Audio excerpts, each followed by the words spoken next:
Welcome to learning class by Nagaraj Karikar, JTO, Government ITI, Rippanpet. In the previous class, I discussed about braking system of AC motors. So, ಮೋಟಾರ್ಗಳನ್ನು ವೇಗವಾಗಿ ಓಡ್ತಕ್ಕಂಥ ಮೋಟರ್ಗಳಿಗೆ ತಡೆ ಹಾಕೋದು ಹೇಗೆ, ವೇಗವನ್ನು ತಡೆ ಹಿಡಿತಕ್ಕಂಥದ್ದು ಅಂತ ಯಾವೆಲ್ಲ ಸಿಸ್ಟಮ್ಗಳಲ್ಲಿ ನಾವು ಮೋಟಾರ್ ವೇಗವನ್ನು ತಡೆಯಲಾಗುತ್ತೆ ಅಂತ ಅಂದರೆ ಬ್ರೇಕಿಂಗ್ ಸಿಸ್ಟಮ್ಸ್ ಅಂತೇಳಿ ನೋಡಿದ್ವಿ. ಸೊ ಇವತ್ತಿನ ಕ್ಲಾಸ್ನಲ್ಲಿ ಅದರ ಮುಂದುವರೆದ ಭಾಗವಾಗಿ method of speed control of 3-phase induction motor. So ಇಲ್ಲಿ 3-phase ಇಂಡಕ್ಷನ್ ಮೋಟಾರ್ನ ಸ್ಪೀಡನ್ನು ಕಂಟ್ರೋಲ್ ಮಾಡುವಂಥ ಮೆಥಡ್ ಹೇಗೆ, ಯಾವೆಲ್ಲ ವಿಧಾನದಲ್ಲಿ ಈ 3-phase ಇಂಡಕ್ಷನ್ ಅನ್ನೋದನ್ನು ಇವತ್ತಿನ ಈ ಕ್ಲಾಸಲ್ಲಿ ನೀವು ತಿಳ್ಕೊಳ್ಳೋಣ, ಹಾಗೆ ಡಿಸ್ಕಷನ್ ಮಾಡ್ತಾ ಹೋಗೋಣ. ಮೊದಲನೇದಾಗಿ ಇವತ್ತಿನ ಕ್ಲಾಸ್ನಲ್ಲಿ I'll be able to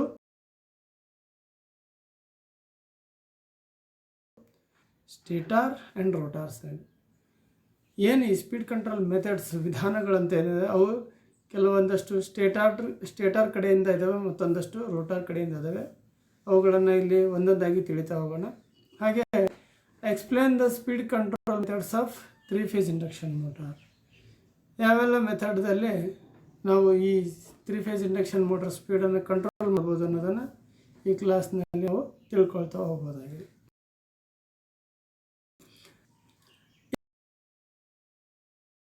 in 3 control from both stator and rotor side.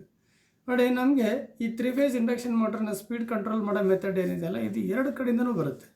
ಒಂದು ಸ್ಟೇಟಾರ್ನಲ್ಲಿ ಮಾಡ್ಬೋದು, ಮತ್ತೊಂದು ರೋಟಾರ್ನಲ್ಲೂ ಕೂಡ ಮಾಡ್ಬೋದು. ಕೆಲವೊಂದಷ್ಟು ಮೆಥಡ್ಗಳಿದೆ. First one speed control methods from stator side. ಹಾಗಾದರೆ ಸ್ಟೇಟಾರ್ ಸೈಡಲ್ಲಿ ಇರ್ತಕ್ಕಂಥ ಸ್ಪೀಡ್ ಕಂಟ್ರೋಲ್ ಮೆಥಡ್ ಯಾವುದು ಅಂತ ನೋಡೋದಾದರೆ, ಬೈ ಚೇಂಜಿಂಗ್, ಇಲ್ಲಿ 1 by 1 ನೋಡ್ತಾ ಹೋಗೋಣ. ಬೈ ಚೇಂಜಿಂಗ್ ದ ಅಪ್ಲೀಡ್ ವೋಲ್ಟೇಜನ್ನು ಚೇಂಜ್ ಮಾಡೋದ್ರ ಮುಖಾಂತರ ನಾವಿಲ್ಲಿ ಸ್ಪೀಡನ್ನು ವೇರಿಯೇಷನ್ ಮಾಡಿ ತಗೋಬಹುದಾಗಿದೆ. ಮತ್ತು ಬೈ ಚೇಂಜಿಂಗ್ ದ ಅಪ್ಲೀಡ್ ಫ್ರೀಕ್ವೆನ್ಸಿ, ಏನು ಫ್ರೀಕ್ವೆನ್ಸಿ ಕೊಡ್ತೀವಿ ಆ ಫ್ರೀಕ್ವೆನ್ಸಿಯನ್ನು ವೇರಿಯಬಲ್ ಚೇಂಜ್ ಮಾಡೋದ್ರಿಂದ ಸ್ಪೀಡನ್ನು ವೇರಿಯೇಷನ್ ತೊಗೊಳೋದಕ್ಕೆ ಸಾಧ್ಯ ಅಂತ ಹೇಳ್ತೀವಿ. ಹಾಗೆ by changing the number of stator poles, so number of stator ಪೋಲ್ಸನ್ನು ಚೇಂಜ್ ಮಾಡೋದ್ರಿಂದನೂ ಕೂಡ ನಾವಿಲ್ಲಿ ಏನು ಸ್ಟೇಟರ್ ಸೈಡ್ನಲ್ಲಿ ನಾವು ಸ್ಪೀಡನ್ನು ವೇರಿಯೇಷನ್ ತೊಗೋಬೋದಾಗಿದೆ, ಕಂಟ್ರೋಲ್ ಮಾಡ್ಬೋದಾಗಿದೆ ಅಂತ. ಇನ್ನು ಎರಡನೇದಾಗಿ speed control from rotor side ಏನಿದೆ ಅಂತ ನೋಡೋದಾದರೆ, ಮೊದಲನೇದು ರೋಟಾರ್ ರಿಯೋಸ್ಟಾಟ್ ಕಂಟ್ರೋಲ್ ಅಂತ ಹೇಳ್ತೀವಿ. ರೋಟಾರ್ ರಿಯೋಸ್ಟಾಟ್ ಕಂಟ್ರೋಲ್ ಮೆಥಡಲ್ಲಿ ನಾವು ಸ್ಪೀಡ್ ವೇರಿಯೇಷನ್ ಮಾಡ್ಬೋದು, ಸ್ಪೀಡ್ ಕಂಟ್ರೋಲ್ನ ಮಾಡ್ಬೋದು ಅಂತ. ಹಾಗೆ ಮತ್ತೊಂದು ಕ್ಯಾಸ್ಕಾಡ್ ಆಪ್ರೇಷನ್ ಅಂತ ಬರುತ್ತೆ. ಈ ಕ್ಯಾಸ್ಕಾಡ್ ಆಪ್ರೇಷನ್ ಮುಖಾಂತರನೂ ಕೂಡ 3-phase ಇಂಡಕ್ಷನ್ ಮೋಟರ್ನ ಸ್ಪೀಡನ್ನು ವೇರಿಯೇಷನ್ ಮಾಡಲಿಕ್ಕೆ ಬರುತ್ತೆ ನಮಗೆ. ಹಾಗೆ by injecting EMF in rotor ಸರ್ಕ್ಯೂಟ್ನಲ್ಲಿ EMFನ್ನು ಇಂಜೆಕ್ಟ್ ಮಾಡೋದ್ರ ಮುಖಾಂತರ ಸೊ ನಾವಿಲ್ಲಿ ಸ್ಪೀಡನ್ನು ಕಂಟ್ರೋಲ್ ಮಾಡ್ಬೋದು ಅಂತ ಹೇಳ್ತೀವಿ. ಹಾಗಾದರೆ ಬನ್ನಿ ಒಂದೊಂದಾಗಿ ನೋಡ್ತಾ ಹೋಗೋಣ. ಮೊದಲನೇದಾಗಿ first one applied voltage. So ಇಲ್ಲಿ torque equation of induction motor is T is equal, S ಅಂದರೆ ಇಲ್ಲಿ ಸ್ಲಿಪ್ ಅಂತ, SE2² R2 divided by whole root R2. So ಅಂದರೆ ನಮಗಿಲ್ಲಿ ಟಾರ್ಕ್, ಇದರ ಈ ಇಕ್ವೇಷನ್ ನೋಡಿದರೆ ಗೊತ್ತಾಗುತ್ತೆ ನಮಗೆ ಟಾರ್ಕ್ ಯಾವುದ್ರ ಮೇಲೆ ಹೇಗೆ ಡಿಪೆಂಡೆನ್ಸಿ ಇದೆ ಅಂತ, ಯಾವುದರಲ್ಲಿ ನೇರವಾದ ಸಂಬಂಧವನ್ನು ಹೊಂದಿದೆ, ಯಾವುದರಲ್ಲಿ ಇನ್ವರ್ಸ್ಲಿ ಪ್ರಪೋರ್ಷನೇಟ್ ಆಗಿದೆ ಅನ್ನೋದು ಆ ಫಾರ್ಮುಲಾ ನೋಡಿದರೆ ಗೊತ್ತಾಗುತ್ತೆ. Is equal to 3 divided by 2πns or SE2² R2 divided by whole R2² plus SX2². ಈ ರೀತಿ ಒಂದು ಫಾರ್ಮುಲಾ ಬರುತ್ತೆ ನಮಗೆ. ಈ ಒಂದು ಫಾರ್ಮುಲಾನೇ ಆಧಾರವಾಗಿ ಇಟ್ಕೊಂಡು ನಾವಲ್ಲಿ ಏನು ಮಾಡ್ಬೋದು, ಸ್ಪೀಡನ್ನು ಕಂಟ್ರೋಲ್ ಮಾಡ್ಬೋದು. ಸೊ ರೂಲ್ಸ್ ಅಂತ ಹೇಳಿ ತಗೊಳ್ತೀವಿ. Constant at if slip S is small, ಏನಲ್ಲಿ ಸ್ಮಾಲ್ S ಅಂತ ಇದೆ ಅದನ್ನು ನಾವಿಲ್ಲಿ ಸ್ಲಿಪ್ ಅಂತ ಹೇಳ್ತೀವಿ. That is the small then SX2 ಅಂತ ಹೇಳ್ತೀವಿ. ಏನು ಒಂದು SX2 ಇದೆ ಅದರಿಂದ small and is so small that it can be neglected. So ಇಲ್ಲಿ ಏನಿದೆ SX2 ಅನ್ನೋದು ಇಟ್ಸ್ ಎ ವೆರಿ ಸ್ಮಾಲ್ ಆಗಿರೋದ್ರಿಂದ ನೆಗ್ಲೆಕ್ಟೆಡ್ ಆಗಿ ಕೂಡ ನಾವಿಲ್ಲಿ ತಗೊಳ್ತೀವಿ ಅಂತ. There for torque is directly T is directly proportional to SE2 square ಅಂತ ಹೇಳ್ಬೋದು. ಅಲ್ಲಿಗೆ ನಾವೇನಾಗಿದೆ ಅಂದರೆ ಅಲ್ಲಿರ್ತಕ್ಕಂಥ R2 ರೋಟರ್ ರೆಸಿಸ್ಟೆನ್ಸ್ ಏನಿದೆ ಅದು ಕಾನ್ಸ್ಟಂಟ್. ಹಾಗೆಯೇ slip is also small, then SX2 is so small that it can be neglected. ಇವಿಷ್ಟನ್ನು ನೆಗ್ಲೆಕ್ಟ್ ಮಾಡ್ಕೊಳ್ತೀವಿ. ಅಲ್ಲಿಗೆ ಟಾರ್ಕ್ ಡಿಪೆಂಡೆನ್ಸಿ ಇರ್ತಕ್ಕಂಥದ್ದು ಬಹುಮುಖ್ಯವಾದ ಯಾವುದ್ರ ಮೇಲೆ SE2 ಸ್ಕ್ವೇರ್ ಮೇಲಿದೆ ಅಂತ. ಹಾಗಾದರೆ where E2 is rotor induced EMF. ಇಲ್ಲಿ E2 ಅನ್ನೋದು ಯಾವುದಿದು, ಏನು ರೋಟಾರ್ನಲ್ಲಿ EMF ಇಂಡ್ಯೂಸ್ ಆಗುತ್ತೆ ಅಂತ ಹೇಳ್ತೀವಿ, ಆ ಒಂದನ್ನು E2 ಅಂತ ಹೇಳ್ತೀವಿ ನಾವು. And E2 is directly proportional to V ಅಂತ. ಹಂಗಾರೆ ಈ E2 ಯಾವುದ್ರ ಮೇಲೆ ಡಿಪೆಂಡೆನ್ಸಿ ಇದೆ ಅಂತೇಳಿ, ರೋಟಾರ್ ಇಂಡ್ಯೂಸ್ಡ್ EMF ಯಾವುದ್ರ ಮೇಲೆ ಡಿಪೆಂಡೆನ್ಸ್ ಇದೆ ಅಂದರೆ ಏನು ಅಪ್ಲೈಡ್ ವೋಲ್ಟೇಜ್ ಇದೆಯಲ್ಲ ಅದರ ಮೇಲೆ ಡಿಪೆಂಡ್ ಇದೆ. ಅಪ್ಲೈಡ್ ವೋಲ್ಟೇಜ್ ಡಿಪೆಂಡೆನ್ಸಿ E2 ಇರುತ್ತೆ ಅಂತ ನಮಗೆ ಮೊದಲಿಂದನೂ ಗೊತ್ತಿರ್ತಕ್ಕಂಥ ಜನರೇಟರ್ ಟೈಮ್ನಿಂದ ಹಿಡಿದು ನಮ್ಗೆ ಇದು ಗೊತ್ತಿದೆ ನಮಗೆ. And hence T is directly proportional is decreased, torque decreased, and hence the speed decreases. So ಇಲ್ಲಿ ಒಂದು ಸಂಬಂಧ ಇದೆ. ಎಲ್ಲಿ ನಾನು ಅಪ್ಲೈಡ್ ವೋಲ್ಟೇಜ್ ನನಗೆ ಟಾರ್ಕ್ ಇಲ್ಲಿ E2 ಅನ್ನೋದು ವಿಗೆ ನೇರವಾಗಿ ಸಂಬಂಧ ಇರೋದ್ರಿಂದ ಅಲ್ಲಿಗೆ T is directly proportional to V square ಅಂತ ಹೇಳ್ತೀವಿ. ಹಾಗಾಗಿ ಯಾವಾಗ ನನ್ನ ಅಪ್ಲೈಡ್ ವೋಲ್ಟೇಜನ್ನು ಡಿಕ್ರೀಸ್ ಮಾಡ್ತೀನಿ, ಟಾರ್ಕ್ ಆಟೋಮೆಟಿಕಲಿ ಡಿಕ್ರೀಸ್ ಆಗುತ್ತೆ.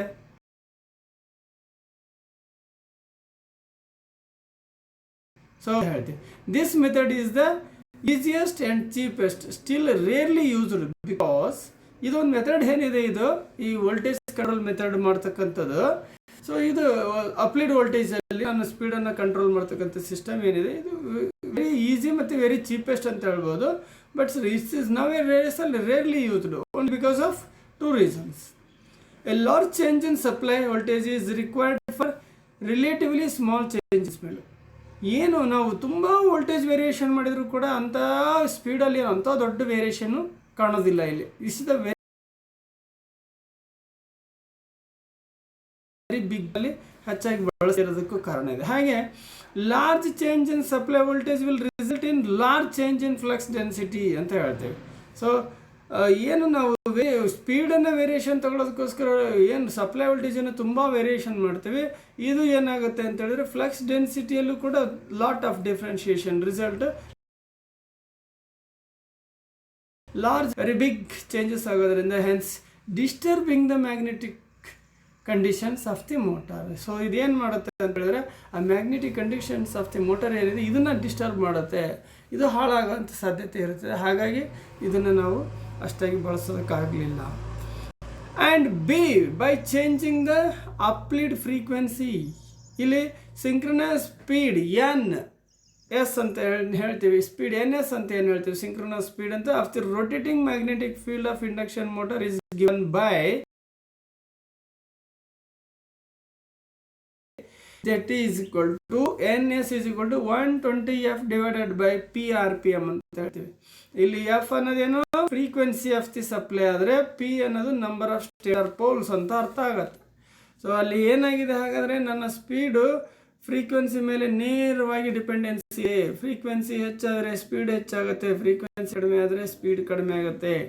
ಹಾಗೆ inversely proportionately number of stator poles ಮೇಲೂ ಕೂಡ ಸ್ಪೀಡ್ ಡಿಪೆಂಡ್ ಆಗಿದೆ. ಅಲ್ಲಿ ಇನ್ವರ್ಸ್ಲಿ ಪ್ರೊಪೋರ್ಷನಲ್ ಅಂದರೆ ನಮ್ಮ ಪೋಲ್ ಸಂಖ್ಯೆ ಹೆಚ್ಚಾದಂಗೆಲ್ಲ ಸ್ಪೀಡ್ ಕಡಿಮೆ ಆಗೋದು, ಪೋಲ್ ಸಂಖ್ಯೆ ಕಡಿಮೆ ಆದಂಗೆಲ್ಲ ಸ್ಪೀಡು ಹೆಚ್ಚಾಗುತ್ತೆ, ಪೋಲ್ ಸಂಖ್ಯೆ ಜಾಸ್ತಿ ಆದಂಗೆಲ್ಲ ಸ್ಪೀಡ್ ಕಡಿಮೆ, ಪೋಲ್ಸ್ ಕಡಿಮೆ ಆದಂಗೆಲ್ಲ ಸ್ಪೀಡ್ ಜಾಸ್ತಿ. ಈ ರೀತಿ 2 ಪೋಲ್ ಇದ್ದರೆ ಏನು ಸ್ಪೀಡ್ ಇರುತ್ತೋ 4 ಪೋಲು ಅದಕ್ಕಿಂತ ಕಡಿಮೆ, 6 ಪೋಲ್ ಅದಕ್ಕಿಂತ ಕಡಿಮೆ ಸ್ಪೀಡ್ ಅಂತ ಕೊಡ್ತಾ ಹೋಗ್ತದೆ. ಹೀಗೆ ಇನ್ವರ್ಸ್ಲಿ ಪ್ರೊಪೋರ್ಷನಲ್ಲಿ ಪೋಲ್ಸ್ ಮೇಲೂ ಡಿಪೆಂಡ್ ಆಗಿದೆ. And thus synchronous speed changes with change in ಅದು ಏನು ಮಾಡ್ತದೆ, ಸಪ್ಲೈ ಫ್ರೀಕ್ವೆನ್ಸಿನಲ್ಲಿ ವ್ಯತ್ಯಾಸ ಆದರೆ ನನಗೇನಾಗುತ್ತೆ and thus running speed also changes ಅಂತ ಹೇಳ್ತೀವಿ. ಹಾಗಾಗಿ ಇಲ್ಲಿ F ಏನು 120F ಅಂತ ಹೇಳಿದೆ, ಆ F ಅಲ್ಲಿ ನಾನು ಫ್ರೀಕ್ವೆನ್ಸಿಯನ್ನು ಹೆಚ್ಚು ಕಡಿಮೆ ಮಾಡಿಕೊಟ್ರೆ ಕಡಿಮೆ ನಮಗೆ ಸಾಧ್ಯ ಇದೆ. Is not widely used. ಇದನ್ನು ನಾವು ಅಷ್ಟಾಗಿ ಯೂಸ್ ಮಾಡ್ತಿಲ್ಲ. ಯಾಕೆ ಅಂತೇಳಿ this method is used where only the induction motor is supplied by a generator.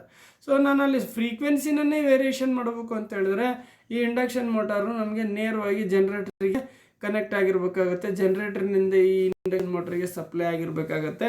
So that frequency can be easily changed by changing the speed of the prime mover. ಆ ಜನರೇಟರ್ನ prime mover ಸ್ಪೀಡ್ನ variation ಮಾಡೋದ್ರ ಮುಖಾಂತರ ಆ ಜನರೇಟರ್ನ ಫ್ರೀಕ್ವೆನ್ಸಿಯನ್ನು variation ಮಾಡಿ ಆ variation frequency ಸಪ್ಲೈನ ಈ ಮೋಟಾರಿಗೆ ಕೊಟ್ಟು ಅಲ್ಲಿ ನಾನು ಸ್ಪೀಡನ್ನು ವೇರಿಯೇಷನ್ ತಗೋಬೇಕಾಗತ್ತೆ. ಇದು ಡಿಫಿಕಲ್ಟಿ ಅಂತಲೇ ಹೇಳಬಹುದು. ಇನ್ನು third one, changing the number of stator poles.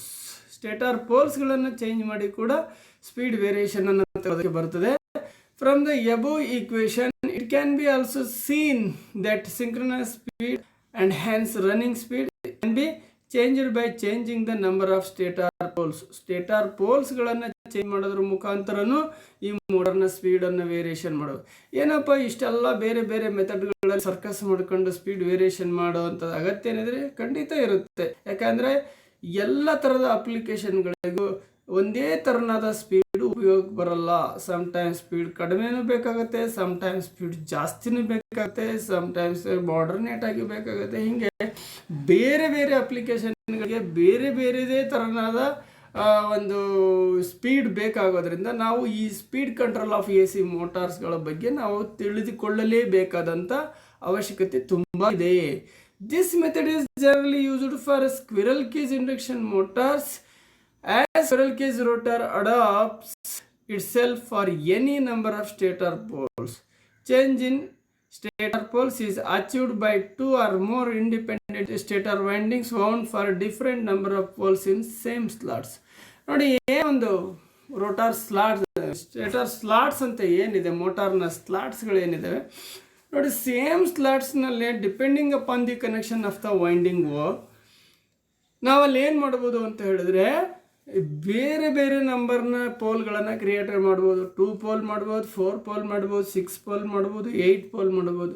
ಅಂದರೆ ಓನ್ಲಿ ಕನೆಕ್ಷನ್ ಮೇಲೆ ಡಿಪೆಂಡ್ ಆಗಿ, ಕರೆಂಟ್ ಡೈರೆಕ್ಷನ್ ಮೇಲೆ ಡಿಪೆಂಡ್ ಆಗಿ ನಾನು ಅದೇ ಸೇಮ್ ಸ್ಲಾಟ್ಸಲ್ಲೇ ನಂಬರ್ ಆಫ್ ಪೋಲ್ಗಳನ್ನು ಎಕ್ಸಿಸ್ಟ್ ಮಾಡ್ಬೋದು.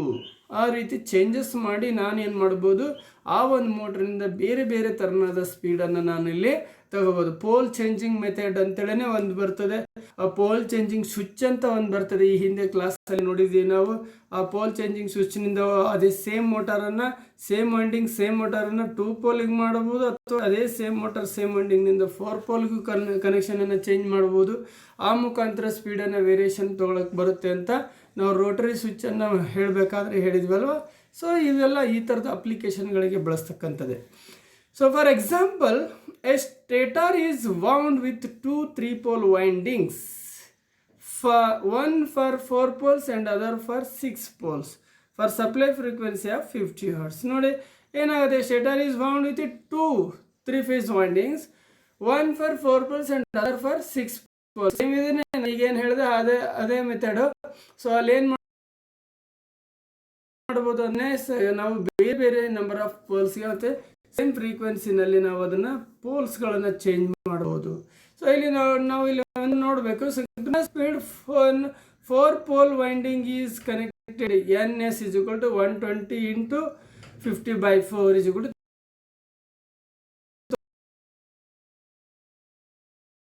1000. 4 pole winding ಕನೆಕ್ಷನ್ ಮಾಡಿದೆ ಅಂತ ಹೇಳಿದ್ರೆ ನನಗೆ ಅಲ್ಲಿ 1500 RPM ಬರ್ತದೆ. ಫಾರ್ ದಿಸ್ 6 pole ಮಾಡಿದೆ NS is equal to 120 into 50 divided by 6 ಅಂತ ಹೇಳಿದ್ರೆ ಅಲ್ಲಿಗೆ 1000 RPM. ಹೀಗೆ ನಾನು ಪೋಲ್ಗಳನ್ನು 2 ಪೋಲ್ ಮಾಡಿದರೆ 3000 RPM ಬರುತ್ತೆ, ಹೌದಾ? ಈ ರೀತಿಯಾಗಿ ಏನಾಗುತ್ತೆ, 2 ಪೋಲ್ ಮಾಡಿದರೆ 3000 RPM, 4 ಪೋಲ್ ಮಾಡಿದರೆ 1500 RPM, 6 ಪೋಲ್ ಮಾಡಿದರೆ 1000 RPM. ಹೀಗೆ ನೋಡಿ ಬೇರೆ ಬೇರೆ ಬೇರೆ ಸ್ಪೀಡಲ್ಲಿ ನಾನು ಕಂಟ್ರೋಲ್ ಮೆಥಡನ್ನು ಅಳವಡಿಸ್ಕೊಂಡು ಸ್ಪೀಡ್ ಬೇರೆ ಬೇರೆ ಸ್ಪೀಡನ್ನು ನಾನು ಇಲ್ಲಿ ತಗೋಬಹುದಾಗಿದೆ. Next second one, to speed control from rotor side. ಇವಿಷ್ಟು ಏನಿದಾವೆ ಇವು ಸ್ಟೇಟರ್ ಸೈಡಲ್ಲಿ ಮಾಡ್ತಕ್ಕಂಥದ್ದು. ಇನ್ನು ರೋಟಾರ್ ಸೈಡಲ್ಲಿ ನಾನು ಸ್ಪೀಡ್ ಕಂಟ್ರೋಲ್ ಮಾಡೋದು ಹೇಗೆ ಅಂತ ನೋಡ್ತಾ ಹೋಗೋಣ one by one.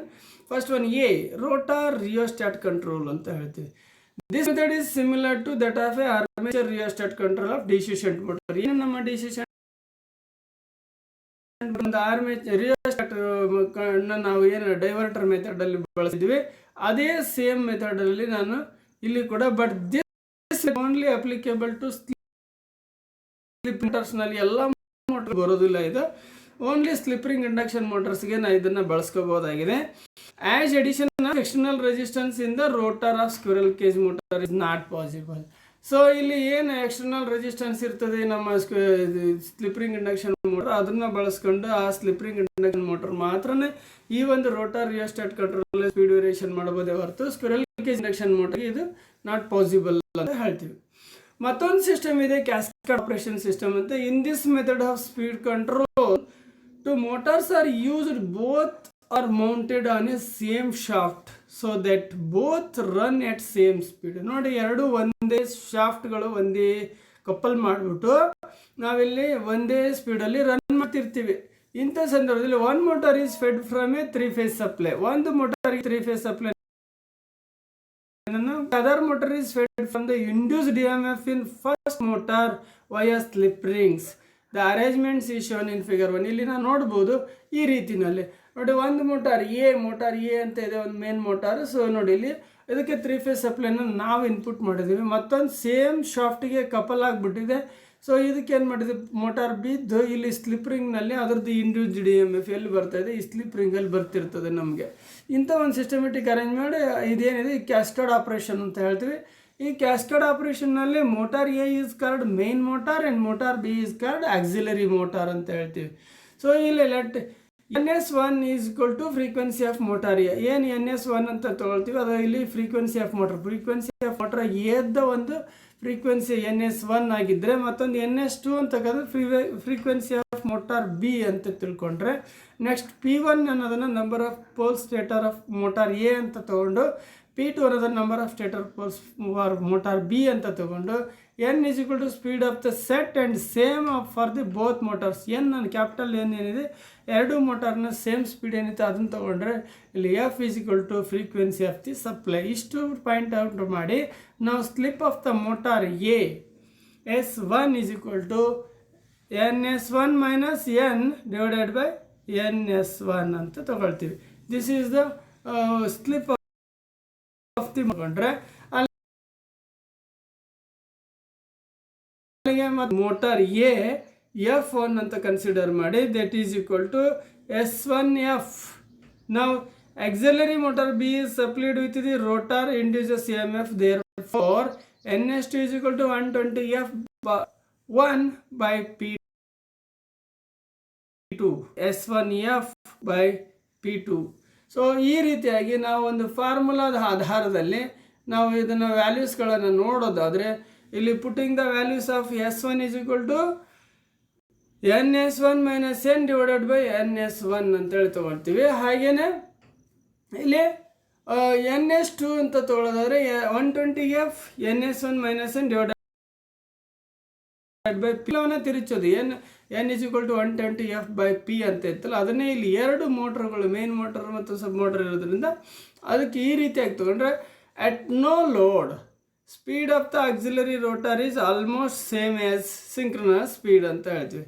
That is N is equal to NS2. ಈಗ ನೋಡಿ, ಈ ಸಂದರ್ಭ ಏನಿದೆ ಅದು from the above equation it can be obtained that N is equal to 120F divided by P1 plus P2 ಅಂತ ಅರ್ಥ ಆಗುತ್ತೆ. ಅಲ್ಲಿಗೆ ಏನು 120F divided by P ಅಂದಿದ್ವಿ, ಇಲ್ಲಿ ಎರಡು ಮೋಟರ್ ಇರೋದ್ರಿಂದ P1 plus P2 ಅಂತ ತಗೊಳ್ಳೋಣ. ಸೊ ದೆನ್ ಹಾಗಾದರೆ ಏನಾಗುತ್ತೆ ಇಲ್ಲಿ ಅಂದರೆ, with this method 4 different speed can B obtained. ಇಂಥ ಏನು ಕ್ಯಾಸ್ಪಲ್ಲಿ ಸ್ಪೀಡನ್ನು ನಾವು ತೊಗೊಳಕ್ಕೆ ಸಾಧ್ಯ ಇದೆ. ಅದು ಹೇಗಪ್ಪ ಅಂತ ಹೇಳಿದ್ರೆ, when only motor A works corresponding speed is equal to NS1 is equal to 120F divided by P1 ಅಂತ ಕನ್ಸಿಡರ್. ಸೊ ಹಾಗೆಯೇ when only motor B works corresponding speed NS2 is equal to 120F divided by P2. So ಅದು ಈ ಮೋಟ್ರಿಗೆ ಸಂಬಂಧಪಟ್ಟದ್ದೇ ಇದು, ಅಂದರೆ 120F by P apply ಮಾಡಿ ತೊಗೊಳ್ಳೋದು. ಇನ್ನು ಮೂರನೇದು ಏನಿದೆ ಅಂದರೆ, if cumulative cascading is done, speed of the set is equal to N is equal to 120 120F divided by P1 plus P2 ಅಂತ ತಗೊಳ್ತೀವಿ. ಒಂದು ಸರಿ P1 ಪ್ಲಸ್ P2 ತಗೊಳ್ತೀವಿ, ಇದು ಒಂದು ಸ್ಪೀಡ್ ಬರ್ತದೆ. ಅದೇ ರೀತಿ ಇಫ್ ಡಿಫ್ರೆನ್ಷಿಯಲ್ ಕ್ಯಾಸ್ಕೇಡಿಂಗ್, ಇಲ್ಲಿ ಕ್ಯುಮ್ಯುಲೇಟಿವ್ ಕ್ಯಾಸ್ಕೇಡಿಂಗ್, ಡಿಫ್ರೆನ್ಷಿಯಲ್ ಕ್ಯಾಸ್ಕೇಡಿಂಗ್ ಅಂದರೆ ನೋಡಿ ಹೇಳ್ತೀನಿ ಏನಾಗುತ್ತೆ ಅಂತ. is then speed of the set is equal to 1 is equal to 120F bar P1 by P2 ಈ ರೀತಿ. ಇಲ್ಲಿ P1 by P2 differential cascading ತೊಗೊಂಡ್ರೆ ಒಂದು ಸ್ಪೀಡು, ಹಾಗೆ ಕ್ಯುಮ್ಯುಲೇಟಿವ್ ಕ್ಯಾಸ್ಕೇಡಿಂಗ್ ತೊಗೊಂಡ್ರೆ ಮತ್ತೊಂದು ಸ್ಪೀಡ್. ಅಂದರೆ above the normal speed and below the normal speed, ಎರಡೂ ಥರ ಸ್ಪೀಡನ್ನು ನಾವಿಲ್ಲಿ ಅಚೀವ್ ಮಾಡ್ಬೋದಾಗಿದೆ ಈ ಒಂದು ಸಿಸ್ಟಮಲ್ಲಿ. ಸೊ ಬೇರೆ ಬೇರೆ ರೀತಿಯಲ್ಲಿ ನನಗೆ 4 ಸ್ಟೆಪ್ನಲ್ಲಿ ನನಗೇನು ಮಾಡುತ್ತೆ, ಸ್ಪೀಡನ್ನು ಚೇಂಜಸ್ ಮಾಡಿಕೊಡುತ್ತೆ. ಮತ್ತೊಂದು by injecting EMF in rotor circuit ಅಂತ ಹೇಳ್ತೀವಿ. ನೋಡಿ ಇಂಜೆಕ್ಟ್ಗೆ ರೋಟಾರ್ ಸರ್ಕ್ಯೂಟ್ಗೆ EMF ಅನ್ನೇ ಇಂಜೆಕ್ಟ್ ಮಾಡ್ತಕ್ಕಂಥ ಮೆಥಡಲ್ಲಿ ಕೂಡ ನಾವು ಸ್ಪೀಡನ್ನು ಕಂಟ್ರೋಲ್ ಮಾಡ್ಬೋದು. ಇನ್ this method speed of induced motor is controlled by injecting A voltage in rotor circuit. Rotor ಸರ್ಕ್ಯೂಟ್ಗೆ ನಾವು ಬೇರೆ ಇನ್ನೊಂದು ವೋಲ್ಟೇಜನ್ನು ಇಂಜೆಕ್ಟ್ ಮಾಡೋದು, ಸೇರಿಸೋದು ಅದಕ್ಕೆ ಹೋಗಿ. It is necessary that voltage being injected must have same frequency as of slip frequency. ಇನ್ನು ಆ ಮೋಟಾರ್ನ ಸ್ಲಿಪ್ ಫ್ರೀಕ್ವೆನ್ಸಿ ಇದೆಯಲ್ಲ, ಅದೇ ಸೇಮ್ ಫ್ರೀಕ್ವೆನ್ಸಿ ಇರ್ತಕ್ಕಂಥ EMF ಅನ್ನು ನಾವು ಆ ರೋಟಾರ್ಗೆ ಇಂಜೆಕ್ಟ್ ಮಾಡಬೇಕು. ಅಂದರೆ ಅಟ್ ಪ್ರೆಸೆಂಟ್ಗೆ ಸ್ಲಿಪ್ ಏನಿದೆ ಪರ್ಸೆಂಟ್ ಆಫ್ ಇದು ಏನು ಸ್ಲಿಪ್ ಫ್ರೀಕ್ವೆನ್ಸಿ ಅಂತ ಹೇಳ್ತೀವಿ, ಆ ಸ್ಲಿಪ್ ಫ್ರೀಕ್ವೆನ್ಸಿಯನ್ನು ತಿಳ್ಕೊಂಡು ಅಷ್ಟೇ ಫ್ರೀಕ್ವೆನ್ಸಿ EMF ಅನ್ನು ನಾನು ಆ ರೋಟರ್ ಸರ್ಕ್ಯೂಟ್ಗೆ ಇಂಜೆಕ್ಟ್ ಮಾಡೋದ್ರ ಮುಖಾಂತರ ನಾನು ಇಲ್ಲಿ ಈಗ ಸ್ಪೀಡನ್ನು ಕಂಟ್ರೋಲ್ ಮಾಡಬಹುದು, ವೇರಿಯೇಷನ್ ಮಾಡ್ಕೋಬಹುದು. ಹೇಗೆ? However there is no restriction to the phase of injected EMF. ಅಂದರೆ ಅಲ್ಲಿ ನನಗೆ ಏನಿದೆ ಅಂದರೆ ಏನು ರಿಸ್ಟ್ರಿಕ್ಷನ್ ಇಲ್ಲ, ಫೇಸ್ ಹೀಗೆ ಕೊಡಬೇಕು ಹಾಗೆ ಕೊಡಬೇಕು. ಅಂದರೆ ಅಲ್ಲಿ ಏನಾಗುತ್ತೆ ಅಂದರೆ ನನಗೆ ರಿವರ್ಸ್ ಕೊಟ್ಟರೆ ಒಂದು ಸ್ಪೀಡ್ ಇದೆ, ಫಾರ್ವರ್ಡ್ ಕರೆಕ್ಟ್ ಕೊಟ್ಟರೆ ಒಂದು ಸ್ಪೀಡ್ ಇದೆ ಅಂತ ಹೇಳ್ತೀವಿ. ಎರಡೂ ಕೂಡ ನನಗೆ ಅಪ್ಲಿಕೇಬಲ್ ಆಗುತ್ತೆ. If is inject EMF which is in opposite phase. ನೋಡಿ ಒಂದು ವೇಳೆ ನಾನು ಅಪೋಸಿಟ್ ಫೇಸಿಗೆ ಇಂಜೆಕ್ಟ್ ಮಾಡಿದೆ ಅಂತ ಹೇಳಿದ್ರೆ with the rotor induced EMF rotor resistance will be increased ಆಗುತ್ತೆ. ಸೊ ನಾನು ಅಪೋಸಿಟ್ ಫೇಸಲ್ಲಿ ಏನಾದರೂ ಇಂಜೆಕ್ಟ್ ಮಾಡಿದೆ ಅಂತ ಹೇಳಿದ್ರೆ ರೋಟಾರ್ ರೆಸಿಸ್ಟೆನ್ಸ್ ಏನಾಗುತ್ತೆ, ಇನ್ಕ್ರೀಸ್ ಆಗುತ್ತೆ, ಜಾಸ್ತಿ ಆಗುತ್ತೆ. ಅದೇ ನಾನು if you inject EMF which is in the phase, in phase ಅಲ್ಲ ಅಂದರೆ ಸರಿಯಾದ ರೆಸಿಸ್ಟೆನ್ಸ್ ವಿಲ್ ಡಿಕ್ರೀಸ್. ಅವಾಗ ಏನಾಗುತ್ತೆ, ರೋಟಾರ್ ರೆಸಿಸ್ಟೆನ್ಸ್ ಡಿಕ್ರೀಸ್ ಆಗುತ್ತೆ. Thus by changing the phase of injected EMF speed can be control. ನೋಡಿ ಏನು ಇಂಜೆಕ್ಟ್ EMF ಅನ್ನು ಇದು ಕಾರಣದಿಂದ ನೋಡಿ ಇನ್ ಫೇಸಲ್ಲಿ ಕೂಡ ಒಂದು ಕಡೆಗೆ ನನಗೇನಾಗುತ್ತೆ, ಡಿಕ್ರೀಸ್ ಆಗುತ್ತೆ, ರೋಟಾರ್ ರೆಸಿಸ್ಟೆನ್ಸ್ ಡಿಕ್ರೀಸ್ ಆಗುತ್ತೆ. ಅಪೋಸಿಟ್ ಕೊಡಿದ್ರೆ ರೋಟಾರ್ ರೆಸಿಸ್ಟೆನ್ಸ್ ಇನ್ಕ್ರೀಸ್ ಆಗುತ್ತೆ. ನೋಡಿ ರೋಟಾರ್ ರೆಸಿಸ್ಟೆನ್ಸ್ನ ಇನ್ಕ್ರೀಸ್ ಮಾಡೋದ್ರ ಮುಖಾಂತರ ರೋಟಾರ್ ರೆಸಿಸ್ಟೆನ್ಸನ್ನು ಡಿಕ್ರೀಸ್ ಮಾಡೋದ್ರ ಮುಖಾಂತರನೂ ನಾನು ಏನು ಮಾಡ್ಬೋದು, ಇಲ್ಲಿ ಬೇರೆ ಬೇರೆ ಸ್ಪೀಡನ್ನು ನಾನಿಲ್ಲಿ ತಗೋಬಹುದಾಗಿದೆ. The main advantage of this method is wide range of speed control above normal as well as below. ಸ್ಪೀಡ್ಗಿಂತ ಹೆಚ್ಚು ಮತ್ತು ನಾರ್ಮಲ್ ಸ್ಪೀಡ್ಗಿಂತ ಕಡಿಮೆ ಎರಡೂ ಥರದ ಸ್ಪೀಡನ್ನು ಕೂಡ ನಾವಿಲ್ಲಿ ತಗೋಬಹುದಾಗಿದೆ. Can be achieved. The EMF can be injected by various methods such as Kramer system, ಆಮೇಲೆ ಸ್ಕ್ಯಾರ್ಬಿಯಸ್ ಸಿಸ್ಟಮ್ ಆಫ್ ಅಂತ ಹೇಳ್ತೀವಿ. ಈ ಮೆಥಡ್ಗಳಲ್ಲಿ ನಾನು ಏನು 3 ಫೇಸ್ ಇಂಡಕ್ಷನ್ ಮೋಟಾರ್ನ ಸ್ಪೀಡ್ ಕಂಟ್ರೋಲ್ ಮಾಡಬಹುದಾಗಿದೆ. ಡಿಫ್ರೆಂಟ್ ಮೆಥಡ್ಸ್ ಅಲ್ಲಿ, ಅದು ಸ್ಟೇಟರ್ ಸೈಡಲ್ಲಿ ಇರ್ಬೋದು ಅಥವಾ ರೋಟಾರ್ ಸೈಡಲ್ಲಿ ಇರ್ಬೋದು, ಈ ಎಲ್ಲ ಡಿಫ್ರೆಂಟ್ ಮೆಥಡ್ಸ್ ಅಲ್ಲಿ ನಾವು ಏನು 3 phase induction motor speed control ಮಾಡಬಹುದಾಗಿದೆ. ಸೊ ಅಲ್ಲಿಗೆ ಸ್ಪೀಡ್ ಕಂಟ್ರೋಲ್ ಮಾಡೋದು ನಮಗೆ ಬೇರೆ ಬೇರೆ ಅಪ್ಲಿಕೇಶನ್ಗೆ ಬೇರೆ ಬೇರೆ ಥರದಾಗಿರ್ತಕ್ಕಂಥ ಸ್ಪೀಡ್ ಬೇಕಾಗಿರೋದನ್ನು ತಿಳ್ಕೊಳ್ತಕ್ಕಂಥದ್ದು ಅಷ್ಟೇ ಮುಖ್ಯ. ಅದಕ್ಕೋಸ್ಕರ ಈ ಕ್ಲಾಸನ್ನು ಮತ್ತೆ ನೋಡಿ ತಿಳ್ಕೊಳ್ಳಿ. So AC 3 phase induction motor ಸ್ಪೀಡನ್ನು ಹೇಗೆ ನಾನು ಕಂಟ್ರೋಲ್ ಮಾಡ್ಬೋದು ಅನ್ನೋದು ನಿಮಗೆ ಈ ಕ್ಲಾಸಿಂದ ಗೊತ್ತಾಗುತ್ತೆ. ಸೊ ನೆಕ್ಸ್ಟ್ ನಾನು fundamental terms used in AC winding ಬಗ್ಗೆ ತಿಳ್ಕೊಳ್ಳೋಣ, AC ಮೋಟರ್ ವೈಂಡಿಂಗ್ ಬಗ್ಗೆ. ಸೊ ನೆಕ್ಸ್ಟ್ ಕ್ಲಾಸಲ್ಲಿ ಫಂಡಮೆಂಟಲ್ ಟರ್ಮ್ಸ್ ಬಗ್ಗೆ ಫಸ್ಟ್ ತಿಳ್ಕೊಳ್ಳೋಣ. ಅಲ್ಲಿವರೆಗೂ ಈ ಒಂದು ಕ್ಲಾಸನ್ನು ಕೇಳಿ ತಿಳ್ಕೊಳ್ತಾ